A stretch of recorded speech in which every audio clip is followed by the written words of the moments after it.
Este vídeo é uma continuação. Nele daremos sequência aos tópicos já apresentados do e-book sobre banco de dados neuromórficos.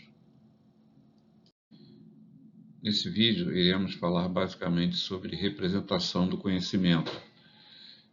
E ela é o processo de modelar o conhecimento de uma maneira estruturada ou organizada, de forma que o modelo gerado pelo processo de representação do conhecimento, ele possa ser armazenado numa base de conhecimento e, uma vez armazenado, ele pode ser utilizado para o raciocínio automatizado e a tomada de decisões por um sistema baseado em conhecimento, como o que eu descrevi em vídeo anterior, que são os sistemas especialistas. A representação do conhecimento, então, ela envolve, basicamente, identificar conceitos, relacionamentos entre conceitos e regras envolvendo esses relacionamentos entre conceitos que irão fundamentar um determinado domínio de conhecimento. E, uma vez que tenham sido identificados, o próximo passo é representar esses elementos de conhecimento de modo que eles possam ser compreendidos e processados por sistemas baseados em conhecimento. Então, existem várias técnicas e ferramentas para a representação do conhecimento, E, basicamente, o que nós iremos ver nesse vídeo, são as formas de representação baseada em lógica, redes semânticas, frames e regras de produção. Então, esses métodos, eles utilizam linguagens formais ou semiformais, modelos gráficos e outras formas de abstração para representar o conhecimento.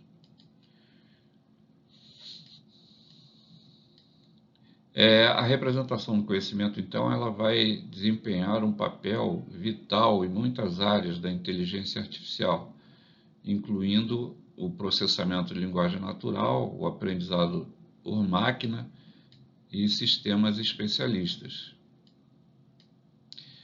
Então, mais adiante nesse vídeo, serão apresentados as formas mais comuns de representação de conhecimento utilizadas na inteligência artificial. A representação do conhecimento, ela é uma das atividades da engenharia do conhecimento, que é um ramo da inteligência artificial.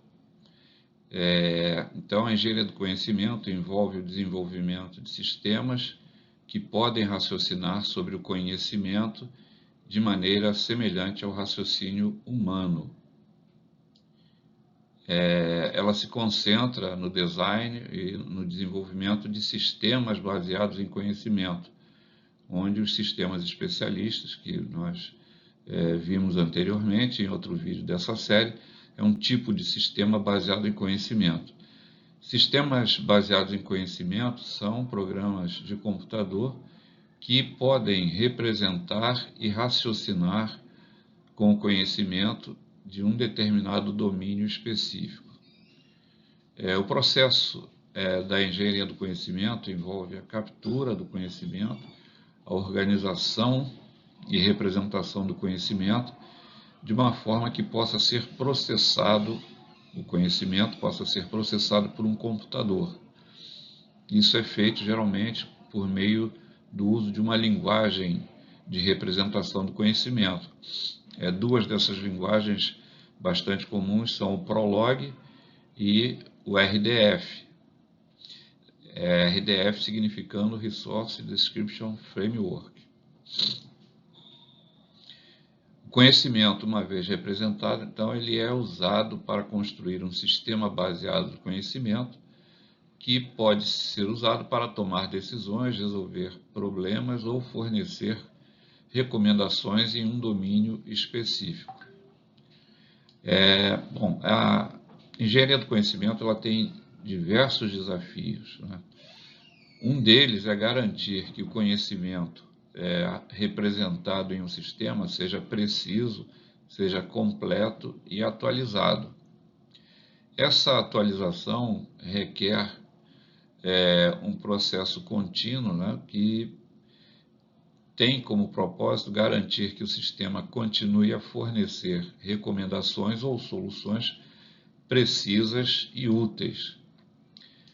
Bom, no geral, a engenharia do conhecimento é uma área de pesquisa importante da inteligência artificial, pois ela permite o desenvolvimento de diversos tipos de sistemas inteligentes que podem raciocinar sobre problemas complexos em domínios específicos. Nesse vídeo, nós estamos tratando da engenharia do conhecimento e da representação do conhecimento. Mas, afinal, o que é o conhecimento? Ele pode ser definido como a nossa compreensão acerca do mundo real, ou o conjunto de informações que adquirimos acerca do mundo real, nossas habilidades, nossa experiência, ou de um grupo de pessoas sobre um determinado assunto ou tópico, ou até mesmo de uma empresa ou organização. O conhecimento pessoal ele é adquirido por vários meios. Por exemplo, a educação, a experiência, a observação, a pesquisa, a comunicação. E ele pode ser categorizado em dois tipos, basicamente, o conhecimento explícito e o conhecimento tácito. O conhecimento explícito é o tipo de conhecimento que pode ser facilmente codificado e compartilhado na forma de documentos, livros, vídeos, programas de computador, bases de dados, bases de conhecimento. Ele é objetivo e facilmente transferível de uma pessoa para outra ou de uma pessoa para a máquina. O conhecimento explícito é o que nós vamos efetivamente manipular e utilizar na engenharia do conhecimento. Todas as formas de conhecimento que serão apresentadas nesse vídeo, mais adiante, são formas de conhecimento explícito. O conhecimento tácito, por outro lado, é um tipo de conhecimento difícil de expressar ou formalizar, uma vez que ele baseia-se nas experiências pessoais, na intuição e nas habilidades práticas das pessoas. E muitas vezes é compartilhado por meio da interação direta entre as pessoas. O conhecimento tácito é fundamental, porque é a partir dele que vem o conhecimento explícito. Além da classificação em tácito e explícito, nós podemos ter outra forma de classificação para o conhecimento. A primeira delas é o conhecimento declarativo. Ele refere-se ao conhecimento que é expresso em uma frase ou declaração em uma determinada linguagem específica, normalmente uma linguagem natural. Ele é um tipo de conhecimento explícito, né, que pode ser facilmente articulado e comunicado. O conhecimento declarativo, ele normalmente é composto de informações factuais, conceitos, princípios e teorias que estão relacionados a um determinado domínio ou tópico. O conhecimento declarativo ele ainda pode ser classificado em dois tipos, o semântico e o episódico. Na primeira forma de classificação, o semântico, né, ele se refere ao conhecimento geral sobre o mundo, como fatos, conceitos e teorias. Ele não está vinculado a um momento do tempo ou contexto específico ou local, e ele é aplicável a várias situações. Por exemplo, saber que a capital da França é Paris é um exemplo de conhecimento semântico. Já o conhecimento episódico, por outro lado, ele se refere a experiências e eventos pessoais que estão ligados a um determinado tempo e um determinado lugar onde aconteceu aquela experiência pessoal. Ele baseia-se em memórias pessoais e muitas vezes é subjetivo ou tácito. Por exemplo, lembrar-se de uma festa de aniversário específica ou de uma férias específica é um exemplo de conhecimento episódico. O conhecimento declarativo ele vai ser fundamental para se aprender e entender novas informações. E ele vai ser a base para a aquisição de dois tipos de conhecimento que serão vistos posteriormente. Um deles é o estrutural e o outro é o procedimental. O conhecimento estrutural refere-se a uma compreensão acerca dos objetos que fazem parte de um determinado domínio de conhecimento, as propriedades desses objetos e as relações subjacentes, né, de um domínio particular de conhecimento. O conhecimento estrutural ele envolve o conhecimento de como as informações daquele domínio são estruturadas, caracterizadas e relacionadas entre si, e como elas podem ser usadas para se raciocinar sobre esse domínio do conhecimento ao qual elas pertencem.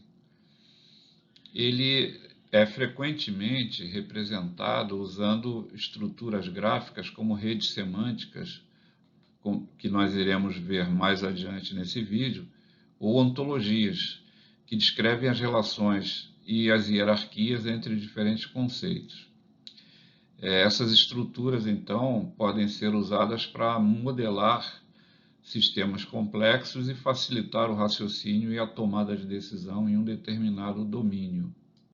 Conhecimento procedimental refere-se ao conhecimento de como fazer algo. Ele representa as mudanças, as transições e as transformações que ocorrem no mundo real. Ele inclui também, né, as nossas habilidades, os procedimentos e as técnicas envolvidas na execução de uma determinada tarefa, daí o nome procedimental. Muitas vezes ele é contrastado com o conhecimento estrutural, e ele depende também do conhecimento estrutural. O conhecimento estrutural, que vimos anteriormente, se refere aos fatos e às informações que percebemos e interpretamos do mundo real.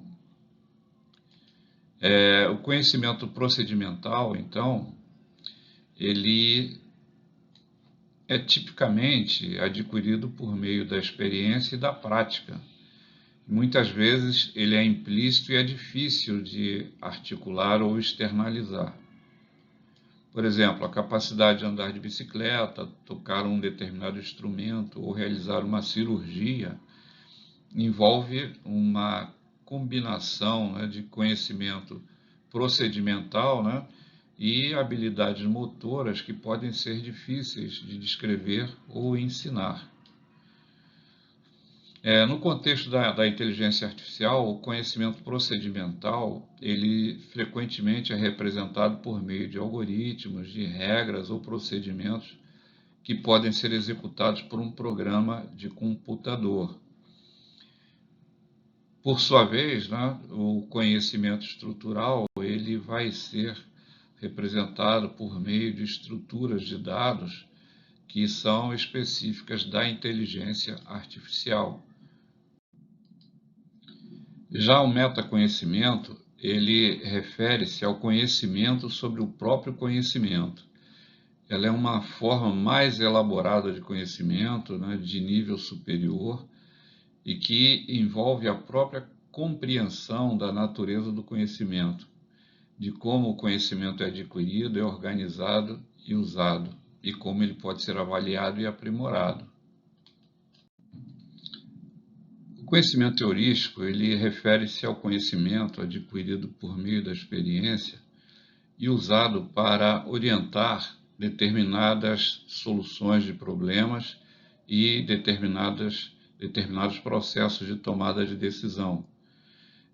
Nós podemos definir a heurística como sendo um tipo de estratégia de resolução de problemas que envolve o uso de regras práticas, suposições ou tentativas e erros para encontrar soluções para problemas quando não há uma abordagem algorítmica ou lógica ou procedimental clara. O conhecimento heurístico, então, ele frequentemente é contrastado com o conhecimento procedimental, né? Que se refere ao conhecimento baseado em um conjunto claro de regras ou procedimentos. Ele é mais flexível e adaptável do que o conhecimento procedimental, mas, em compensação, ele pode ser menos preciso e nem sempre levar a soluções ótimas.